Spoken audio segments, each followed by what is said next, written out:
Bonjour tout le monde et bienvenue une fois de plus, c'est Chansan Ngonga Georges. Aujourd'hui dans cette vidéo, nous allons rentrer dans le modèle OSI et nous allons nous positionner au niveau de couches réseau. C'est au niveau de couches réseau qu'on trouve les protocoles IP qui se déclinent en deux versions, à savoir IPv4 et IPv6. Première des choses, c'est que vous devez retenir IPv6 et IPv4. On les trouve au niveau de couches réseau quand nous sommes dans le modèle OSI. Et l'entête IPv4 en tout compte 20 octets. Et l'entête IPv6 compte en tout 40 octets. Voilà l'illustration ici que vous avez. Je fais le capture de paquet IPv4 ici et IPv6. Donc, je disais qu'en tout, l'entête IPv4 fait 20 octets et l'entête IPv6 fait 40 octets ici. Vous verrez que dans l'entête IPv4, il y a des champs qu'on retrouve dans l'entête IPv6. Et vous verrez que dans l'entête IPv6, il y a d'autres champs qu'on ne verra pas, mais qu'on retrouvera dans l'entête IPv4. Première des choses, nous voyons le champ version. Champ version ici qui est codé sur 4 bits. C'est justement pour déterminer si c'est IPv4, si c'est version 4 ou c'est version 6. C'est le même champ qu'on retrouve ici. Quand nous avançons, vous verrez qu'il y a le champ IHL, qu'on ne voit pas ici dans IPv6, c'est-à-dire c'est le champ qui a été supprimé dans IPv6. Mais quand on arrive ici, on voit le champ type de service. Et ici, type de service dans l'IPv4, ici, on a renommé en classe de trafic. Nous savons depuis que les types de services en IPv4 permettaient de mettre en place la configuration des qualités des services. Et puis, il y a le champ longueur totale. Le champ longueur totale ici a été décalé en IPv6, c'est ce qui est ici longueur de données utiles. Longueur de données utiles en IPv6, c'est la taille du paquet IPv6. Par contre, ici, on parlait de longueur totale, IPv4. Et il y a un autre champ, ici qu'on trouve protocole en IPv4. Ici, on appelle ça en tête suivant ou bien next either en anglais, c'est-à-dire le prochain, donc l'information qui sera liée après le protocole. Donc ici, c'est protocole, mais ici, c'est en tête suivant next either. Et vous verrez qu'il y a un autre champ ici, durée des vues. Ici, on appelle limite des sauts en IPv et en IPv6. Et vous verrez qu'il y a un champ qu'on appelle ici étiquetage ou bien flow label en anglais. C'est un champ qui vous permet de mettre en place des qualités de services très poussées qui se basent sur le flux et des flux de trafic transitant dans des réseaux doivent avoir de mêmes informations de la destination à la source. Voilà un peu le champ qu'on trouve comme si il est nouveau dans l'IPv6.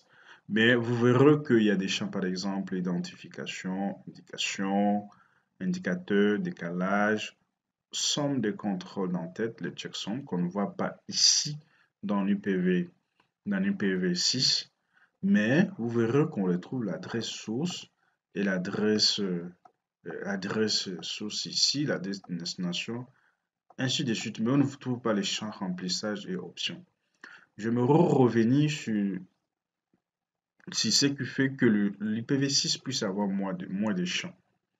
Ici, vous verrez que adresse source et adresse destination sont codés sur 32 bits, ça fait 64 bits. Mais quand on rentre du côté IPv6, vous allez voir que adresse source, ça fait 128. Adresse destination, ça fait 120. Tout ça fait comme 256.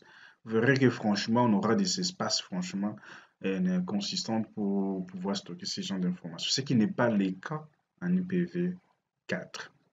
Pour illustrer, ou bien pour voir les champs, j'ai capturé, j'ai utilisé mon analyseur ici, Washa, qui est ici. Donc, je fais le capture en IPv4 ici et l'autre ici en IPv6. Je vous ai dit, première différence, c'est que en tête IPv4 compte 20 octets. Nous allons voir ça. Quand je clique ici, je vois que ça commence de 0, pardon, de 45 à 0,1. Nous allons compter pour voir si ça va faire 20. D'ailleurs, même ça s'affiche ici, si vous voyez ici. C'est ici. Ça vous signale. Mais nous allons compter. 1, 2, 3, 4, 5, 6, 7, 8, 9, 10, 11, 12, 13, 14, 15, 16, 17, 18, 19, 20. Donc, l'entête IPv4 fait 20 octets et vous venez de les voir. Par contre, quand je vais maintenant du côté IPv6, là, ça fait 40. Je vais vérifier.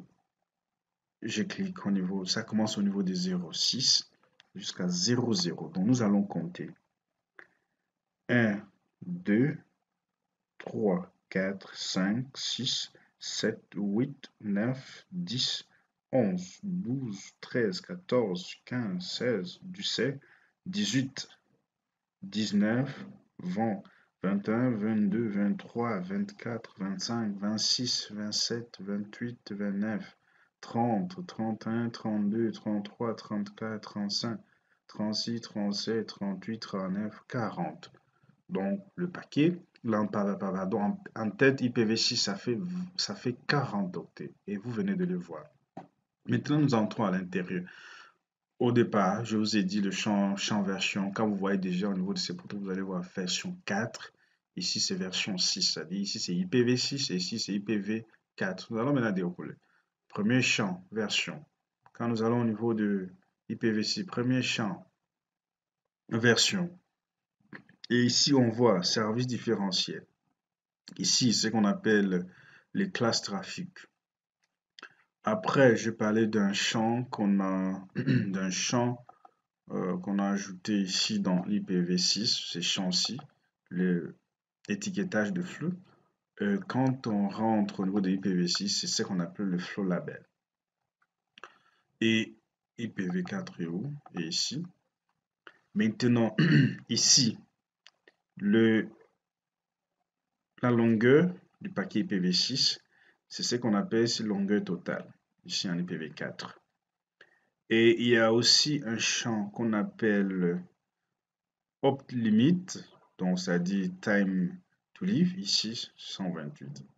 Maintenant, le champ protocole, c'est ce qu'on appelle ici next header, ou bien champ suivant. Et après, on voit qu'il y a l'adresse source, la destination, l'adresse source, la destination. Mais avant, vous voyez qu'il y a d'autres champs que dans l'IPv6, il n'y en a pas. Voilà un peu la différence et voir aussi les champs qui sont dans l'entête IPv4 et les champs qui sont dans l'entête IPv6. Si c'est, j'ai dit merci pour ceux qui vont regarder cette vidéo. S'il y a des questions, n'hésitez pas à poser, je vais répondre.